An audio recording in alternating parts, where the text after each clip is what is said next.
It has been called the world's largest failed state, one of mankind's greatest atrocities. Its darkness even greater than the rest of the continent. The Democratic Republic of Congo, particularly the eastern portion of the DRC, is considered by some to be hell on earth.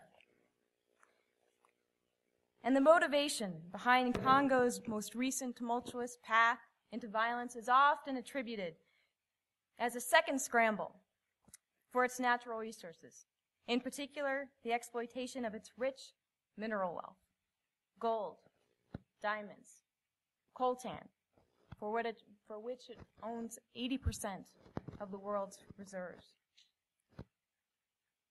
These mineral resources are seen as the engines of chaos for the violence that's occurring in the region, a driving force behind its war, in which a number of armed groups, including the Congolese Army, the FARDC, is a part of.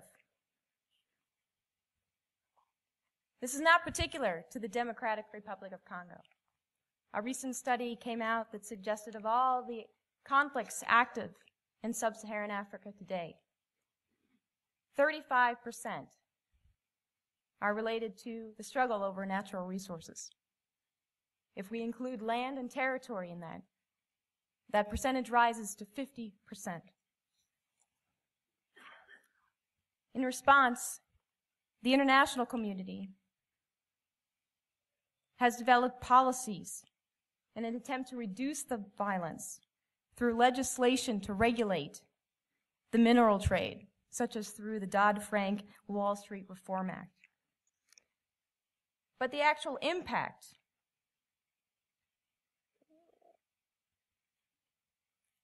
that's not showing up in the region has been negligible in reducing the violence, particularly around mining areas, while increasing the violence attributed and perpetrated on local communities. So the threat level remains high in the Democratic Republic of Congo, particularly in the eastern portion. Armed groups continue to evolve and persist. New groups, including 4 recent ones that evolved over the past year. We've also seen the desertion and the defection of armed group leaders from the army back into armed group status, despite the regulations and the legislation that has been passed. To understand this, violence that continues and persists in the face of this legislation, in face of international community support, in face of linking natural resource exploitation and violence in the region, I'm going to spend the next few minutes drawing on my own research in Eastern Democratic Republic of Congo in an attempt to literally and figuratively unearth the complexity of DRC's resource curse that's critical not only for moving a discussion on peace building in the region forward, but on moving a discussion on peace building in the continent as a whole forward. Thank you for listening to me today. The first aspect that I want to disentangle is the explicit link between minerals and violence, and demonstrate that the control over mining areas is not at the heart of most areas and incidences of violence in the region. If you can get any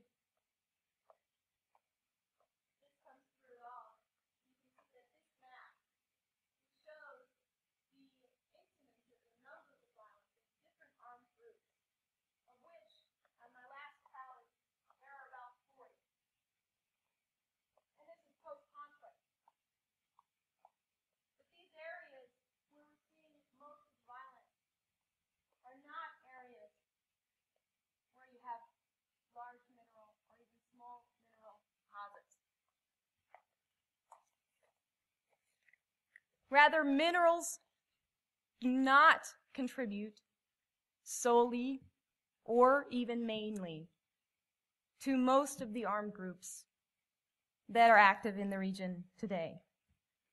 Most, like the Mai Mai, which the previous picture was referring to, gain an economy through a variety,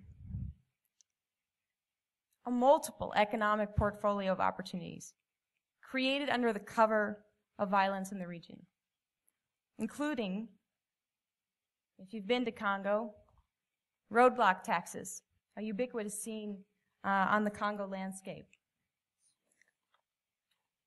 or the engagement of armed groups in a variety of commodity trades, including palm oil, timber, ivory, charcoal, livestock, and hemp, which I'll be going to investigate over the summer for 5 months.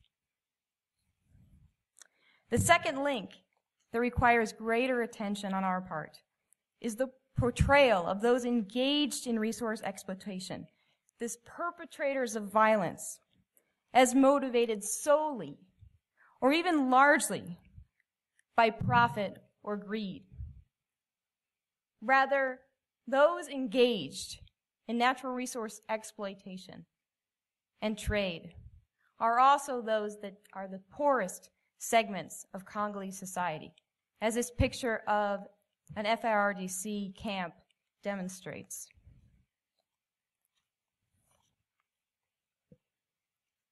Rather, for most of those engaged in the violence today, they do not gain profit, they're not led by greed within the violence. In fact, most of the money that comes through minerals, that comes through these largely hierarchical resource trades, commodity trades, goes straight up. Those fighting on the ground, the soldiers, they don't get any of that money. Oftentimes, as this slide shows, they even have to pay their commanders money. So what do they rely on? They rely on low-level forms of economic exploitation, pillaging, livestock appropriation, exploitation of the Congolese population.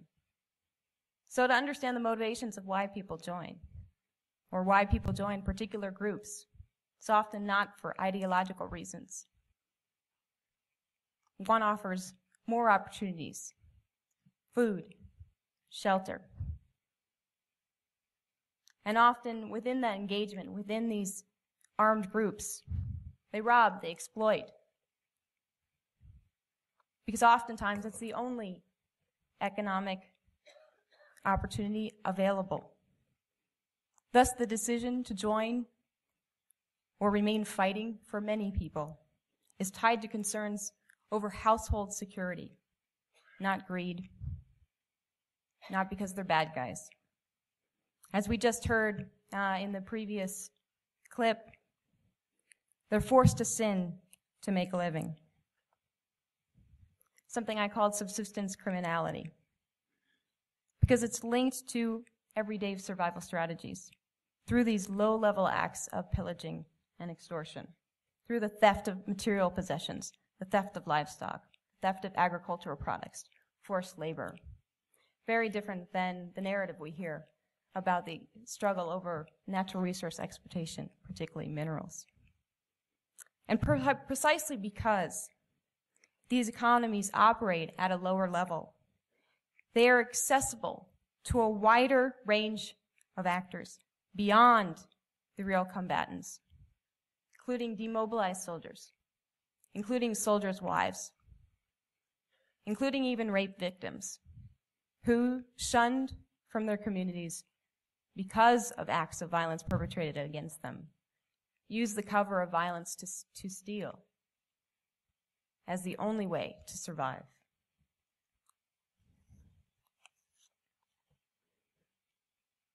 This then blurs the distinction between our understanding of who is a perpetrator, who is a victim, who is a civilian, and who's a militia member.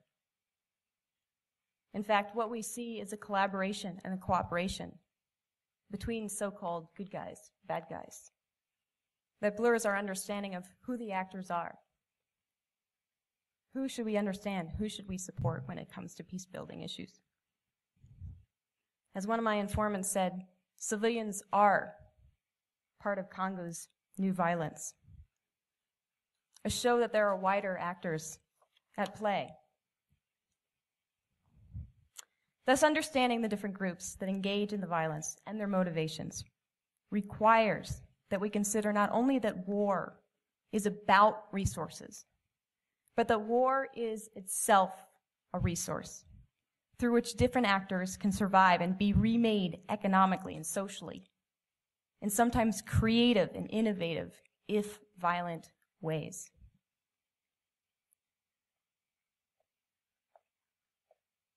One of my interviews with Major Limelight Peril, I said, "Why are you fighting?" He said, "When I fight, I'm heard. The international community pays attention. They don't pay attention to civilians. They don't pay attention to victims. They pay attention to the perpetrators of the violence. It's the perpetrators of the violence that get to go to the negotiating table. It's the perpetrators of violence that are the loudest." Do you need this? You can't hear me? I don't need this. Really? Okay, sorry. I'm Italian. I thought that was getting through. It's the perpetrators of violence that get a place at the table. It's the perpetrators of violence that get a chance to be a part of the government. They gain access to power, not the victims. It's beneficial to be a perpetrator of violence. And so when I was talking to a Mai rebel leader, he said the reason that we stay, the reason that we fight, is because we're not looking for day-to-day subsistence. We're looking for permanent subsistence. We're looking for a job. We're looking for legitimacy. In Congo's violence today and how the international community approaches it, you get it by perpetrating violence.